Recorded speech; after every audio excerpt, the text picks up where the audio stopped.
അച്ഛാ ശരിക്കും ഇപ്പോ എന്താണ് തൊപ്പി തൊപ്പി എന്ന് പറഞ്ഞൊരു ക്യാരക്ടർ എന്താണ് ശരിക്കും? തൊപ്പി എന്ന് പറയുന്ന ക്യാരക്ടർ കാണുന്നവർക്കൊരു പൊട്ടനും പോഴനൊക്കെയാണ്. ശരിക്കും പറഞ്ഞാൽ കാണുന്നവർ അവനെ പല രീതിയിൽ ബുദ്ധിയില്ലാത്തവൻ അല്ലെങ്കിൽ എന്താ കാണിക്കണമെന്നൊക്കെ തോന്നുന്ന രീതിയിലുള്ള ഒരാളാണ്. അല്ലാത്തൊരു മനുഷ്യനാണ് ഞാൻ. അതായത് ഞാൻ ഒറ്റപുത്രനാണ് വീട്ടിൽ. അപ്പോൾ അത് ഒരു ഓൺ ബ്രദറിനെക്കാളും കുറച്ച് കൂടുതൽ നമുക്ക് എന്തും പറയാനും എന്തും ഷെയർ ചെയ്യാനും ഏത് രീതിയിലും കൂട്ടത്തിൽ നിർത്താനും പറ്റുന്ന രീതിയിലുള്ള ഒരാൾ അങ്ങനെ ഒരു വർക്കിന്റെ ഭാഗമായിട്ട് കിട്ടുമ്പോഴത്തേക്ക് ഭയങ്കര സന്തോഷമല്ലേ. ഇനിയിപ്പോൾ ഞങ്ങളുടെ ബന്ധത്തെക്കുറിച്ച് എന്താണെന്ന് പറയാനുള്ളതെന്ന് എനിക്ക് അറിഞ്ഞൂടാ. നാട്ടുകാർ കണ്ണു വയ്ക്കാതിരുന്നാൽ മതി. ഓക്കെ, ഇത് അച്ഛാ ശരിക്കും ഇപ്പോ എന്താണ് തൊപ്പി തൊപ്പി എന്ന് പറഞ്ഞൊരു ക്യാരക്ടർ എന്താണ് ശരിക്കും? തൊപ്പി എന്ന് പറയുന്ന ക്യാരക്ടർ കാണുന്നവർക്കൊരു പൊട്ടനും പോഴനൊക്കെയാണ്. ശരിക്കും പറഞ്ഞാൽ കാണുന്നവർ അവനെ പല രീതിയിൽ ബുദ്ധിയില്ലാത്തവൻ അല്ലെങ്കിൽ എന്താ കാണിക്കണമെന്നൊക്കെ തോന്നുന്ന രീതിയിലുള്ള ഒരാളാണ്. He is A brilliant actor. എന്നെ സംബന്ധിച്ചിടത്തോളം ഞാനൊരു ഡയറക്ടറിൻ്റെ കണ്ണുകൊണ്ട് കാണുകയാണെങ്കിൽ ഞാൻ കണ്ടതിൽ വെച്ച് ഏറ്റവും നല്ലൊരു ആക്ടറാണ്. അവിടെയാണെന്നൊക്കെ കരുതിയിരിക്കുന്ന ആൾക്കാരോട് കൃത്യമായിട്ട് പറയാം, എനിക്ക് ഈ പറഞ്ഞ ഡയറക്ടർമാരുടെ വീടൊന്നും അറിയാത്തതുകൊണ്ടാണ്. അല്ലെങ്കിൽ നോക്കി ചെയ്തിട്ട് പറഞ്ഞു സാർ അടുത്ത പടത്തിൽ എന്നെ ചേർക്കണേന്ന്. ഓക്കെ അച്ഛൻ ഇപ്പൊ ഈ തൊപ്പിയായിട്ട് ഇപ്പൊ അച്ഛൻ ചേർന്നതിന് ശേഷം കുറെ ഇപ്പൊ നിങ്ങളുടെ ഇടയിൽ ഉണ്ടാവുന്ന കുറെ സ്കിറ്റുകൾ കാര്യങ്ങളൊക്കെ ഭയങ്കരമായിട്ട് വൈറലാവുന്നുണ്ട്. അതില് നമ്മൾ പോസിറ്റീവ് ഉണ്ട് നെഗറ്റീവ് ഉണ്ട്. പക്ഷേ ഞാൻ ആദ്യം പോസിറ്റീവ് തന്നെ പറയാം. നിങ്ങൾ ചെയ്യുന്ന പല ക്യാരക്ടറുകളും നമ്മളിങ്ങനെ ഓർത്ത് ചിരിച്ചേക്കുന്ന പല കാര്യങ്ങളും ഉണ്ട്.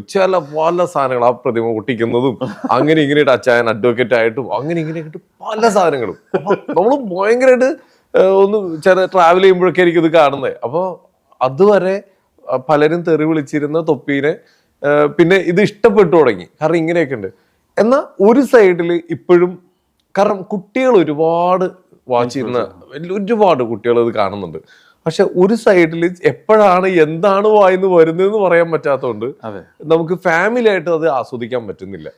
നമ്മളിൽ എല്ലാവരിലും ഉള്ളൊരു സംഭവം, നമ്മൾ കുറച്ച് ഫ്രണ്ട്സ് മാത്രം ഉള്ളപ്പോൾ നമുക്ക് എന്തും പറയാനുള്ളൊരു സ്വാതന്ത്ര്യം ഇല്ലേ.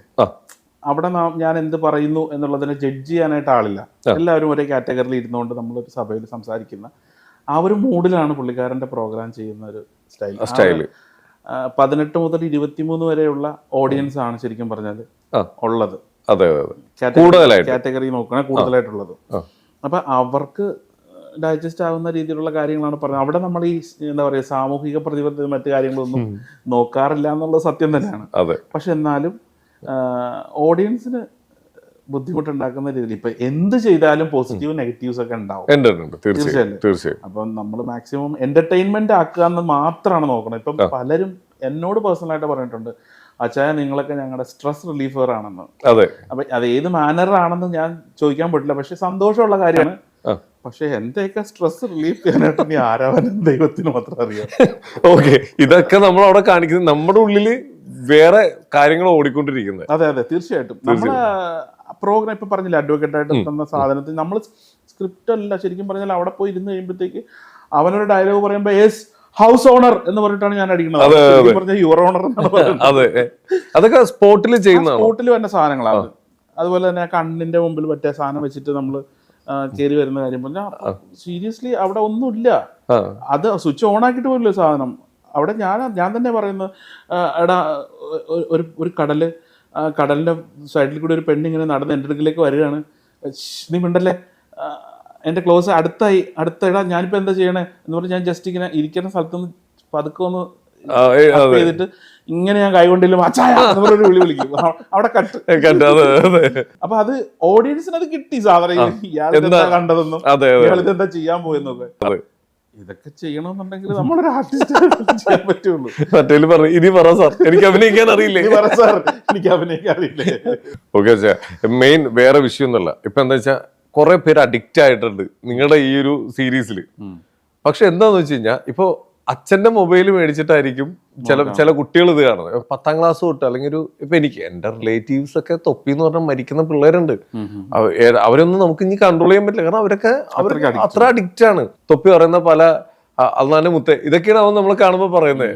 മാമ എന്നുള്ള വിളിയൊക്കെ മാറ്റി അള്ളാന്റെ മുത്തേ എവിടെയെന്നൊക്കെ ചോദിക്കുന്നത്. അപ്പൊ ഞാൻ എടാ തൊപ്പി ഫാൻ എന്തൊക്കെ പറഞ്ഞിട്ട് നടക്കുന്നത്. അപ്പൊ എന്താന്ന് വെച്ച് കഴിഞ്ഞാൽ ഇവരിതിരുന്ന് കാണുമ്പോ അപ്പൊ അവരിത് കാണുകയല്ലേ, ഈ കേൾക്കുന്ന തെറി ഇവനും കേൾക്കുന്നു, ഇവന്റെ അനിയനും അനിയത്തിയും കേൾക്കുക. കാരണം കുട്ടികളുടെ സർക്കിളിലേക്ക് ഇത് ഭയങ്കരമായിട്ട് ചെല്ലുകയാണ് തൊപ്പി എന്ന് പറഞ്ഞാൽ. ഇതൊരിക്കലും അത് തൊപ്പി ചെയ്യുന്ന ഒരു ഇപ്പൊ ഈ പറയുന്ന പോലെ താല്പര്യമില്ലെങ്കിൽ കുട്ടികളുടെ നിന്ന് മൊബൈൽ മേടിച്ച് വെച്ചാൽ മതി എന്നൊക്കെ ഒരു ഓപ്ഷൻ ഉണ്ട്. പക്ഷെ ഇപ്പൊ എല്ലാ കുട്ടികളുടെയും എല്ലാവരുടെയും കയ്യിൽ മൊബൈൽ ഉള്ളതുകൊണ്ട് അപ്പൊ ചോദിക്കുന്നതല്ല ചായ, കുറച്ചും കൂടി ഒന്ന് കൺട്രോൾ ചെയ്ത് കഴിഞ്ഞ് കഴിഞ്ഞാൽ എല്ലാവരും ഏറ്റെടുക്കും. കുറച്ച് അതല്ല ഇത്തിരി കൂടി നല്ലത്. ശരിക്കും അത് തന്നെയാണ് നല്ലത്. പക്ഷെ നമ്മൾ 2 റെയിൽ പാളങ്ങളിട്ട് അതിലൂടെ ഓടുന്ന ട്രെയിനാകാൻ ഒരിക്കലും നിഹാദിന് പറ്റില്ല. ഒരു എവിടെയും തളച്ചിടുന്ന ഒരു അതൊരിക്കലും പറ്റില്ല. അതൊരു ആർട്ടിസ്റ്റ് എന്ന ലെവലിൽ തന്നെ പിടിച്ചോളൂ. ഇപ്പൊ നിങ്ങൾ ഈ മീറ്ററിൽ വേണം ചെയ്യാനായിട്ട്, ഇങ്ങനെ തന്നെ ആയിരിക്കണം എന്ന് പറഞ്ഞാൽ അതൊരു ബേസിക് ക്യാരക്ടറായിട്ട് പൊക്കോണ്ടിരിക്കും. ആ ക്യാരക്ടറെ ചിലപ്പോ ഇപ്പുള്ള ക്യാരക്ടറെ അല്ലാണ്ടായി പോകും. അതുകൊണ്ട് അവനങ്ങ് വെറുതെ വിടുക. ഇപ്പൊ എല്ലാരും പറയും ഇപ്പൊ അച്ചായൻ അവന്റെ കൂട്ടത്തിലായതുകൊണ്ട് അങ്ങനെ പറഞ്ഞു എന്ന്, അല്ലെങ്കിൽ സപ്പോർട്ടായിട്ട് പറഞ്ഞു. ശരിക്കും ഒരിക്കലല്ല.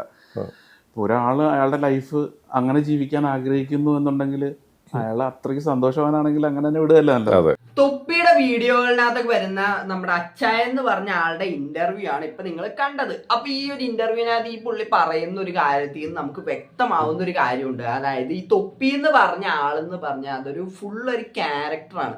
അതിപ്പോ നിങ്ങൾക്ക് അറിയില്ലെങ്കിൽ തൊപ്പിയുടെ അവസാനത്തെ വീഡിയോനകത്ത് തൊപ്പി തന്നെ പറയുന്നുണ്ട്. അതായത് ഞാൻ ഈ ഒരു ക്യാരക്ടർ നിർത്തണേന്നൊക്കെ പറഞ്ഞിട്ടാണ് പുള്ളിക്കാരൻ പോകുന്നത്.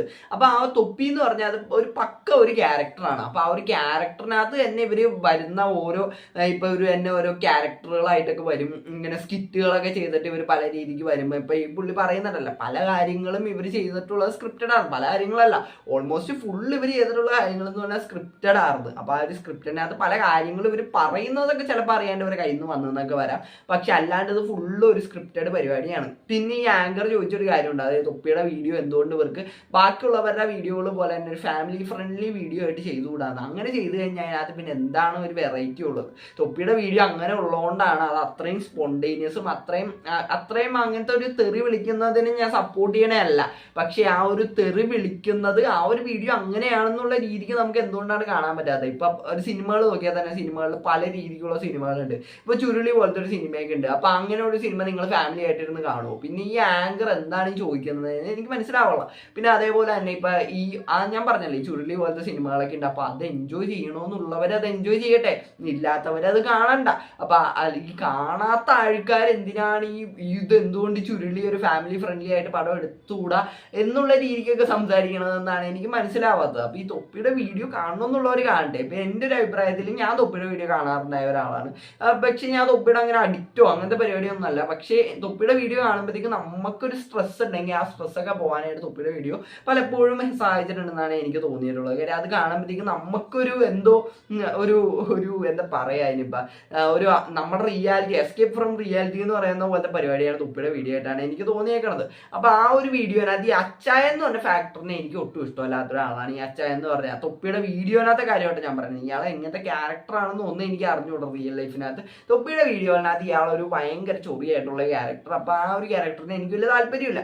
അപ്പൊ എനിക്ക് എത്രയാണ് ഇതിനകത്ത് പറയാനുള്ളത്? അപ്പൊ എന്താണ് ഇതിനെ പറ്റി നിങ്ങൾക്ക് പറയാനുള്ളത്? ഈ വീഡിയോ എടുത്താൽ കണ്ടാ പിന്നെ തൊപ്പി ഒരു പൊട്ടനാണെന്നൊക്കെ ആണ് ബാക്കിയുള്ളവർക്ക് തോന്നണേ. എനിക്ക് അങ്ങനെയൊന്നും തോന്നിയിട്ടില്ല. കാര്യം തൊപ്പി ഒരു പൊട്ടനൊന്നും അല്ല. തൊപ്പി എന്ന് പറഞ്ഞത് ഒരു എന്റർടൈനറാണ്. ആ പുള്ളി ചെയ്യുന്ന കാര്യങ്ങൾ പലർക്കും എന്റർടൈൻ ആവുന്നുണ്ട്. അപ്പൊ അതാണ് എനിക്ക് അതിനകത്ത് തോന്നിയിട്ടുള്ളത്. അപ്പൊ എന്താണ് ഇതിനെപ്പറ്റി നിങ്ങൾക്ക് പറയാനുള്ളത്? വീഡിയോ എടുത്താൽ കണ്ടാൽ ഇഷ്ടപ്പെട്ട എല്ലാം സബ്സ്ക്രൈബ് ചെയ്യാൻ. അടുത്തൊരു വീഡിയോ കാണുന്നവർക്ക്